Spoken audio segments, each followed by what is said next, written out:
నమస్తే, welcome to dot news. రాష్ట్రంలో ఎన్నికల పోలింగ్కు సరిగ్గా 30 రోజుల సమయం ఉంది. ఇప్పటికే మేమంతా సిద్ధం పేరుతో సీఎం వైఎస్ జగన్ చేస్తున్న బస్సు యాత్రకు భారీ స్పందన వస్తోంది. వైసీపీ క్యాడర్లోనూ ఫుల్ జోష్ కనిపిస్తోంది. మరోవైపు టీడీపీ కూటమిలో ఇప్పటికీ పూర్తి స్థాయిలో సీట్ల ఎంపిక జరగలేదు. నేతల మధ్య సర్దుబాటు జరగడం లేదు. ఇప్పటికీ నిత్యం టీడీపీ, జనసేన, బీజేపీ నాయకుల మధ్య నియోజకవర్గాల్లో ఆధిపత్య పోరు, ఘర్షణలు జరుగుతూనే ఉన్నాయి. నెల రోజుల సమయం మాత్రమే ఉన్నా ఇప్పటికీ టీడీపీ కూటమి క్యాడర్కు భరోసా ఇవ్వలేకపోతున్నారు. జనసేన పార్టీకి కేటాయించిన 21 సీట్లలో అభ్యర్థుల ఎంపికతో పాటు బీజేపీకి కేటాయించిన సీట్లపైన నాయకుల్లో తీవ్ర అసంతృప్తి నెలకొంది. రెండు పార్టీల్లోనూ వలస వచ్చిన నాయకులకే టికెట్లు ఇవ్వడంపై మొదటి నుంచి పార్టీలో ఉన్నవారు ఆగ్రహంతో ఉన్నారు.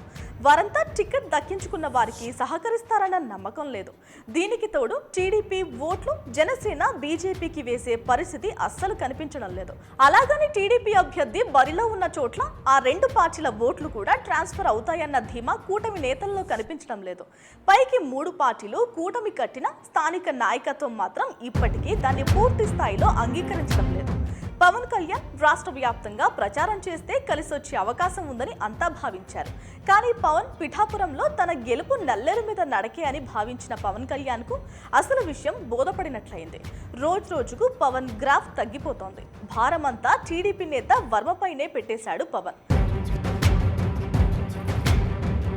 ఆయనకు తోడు తనకు మద్దతుగా ప్రచారం కోసం కొంతమంది జబర్దస్త్ షో కమెడియన్లను రప్పించుకున్నారు. మరోవైపు చంద్రబాబు ప్రజాగళం సభలకు కూడా రెస్పాన్స్ అంతంత మాత్రంగానే ఉంది. బాబు ప్రసంగంలో ఎంతసేపు జగన్ను విమర్శించడానికే ప్రాధాన్యత ఇస్తున్నారు. అధికారంలో ఉన్నప్పుడు నేను ఇది చేశాను అని చెప్పలేని పరిస్థితుల్లో బాబు ఉన్నారు.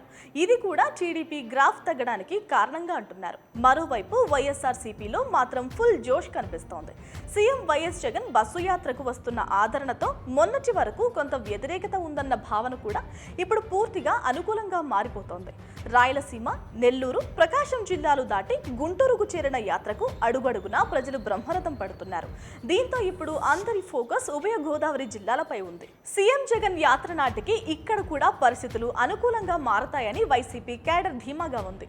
2019లో ఇక్కడ సాధించిన సీట్లకు కొంచెం అటు ఇటుగా ఈసారి కూడా రావడం ఖాయమన్న భరోసా నేతల్లో కనిపిస్తోంది.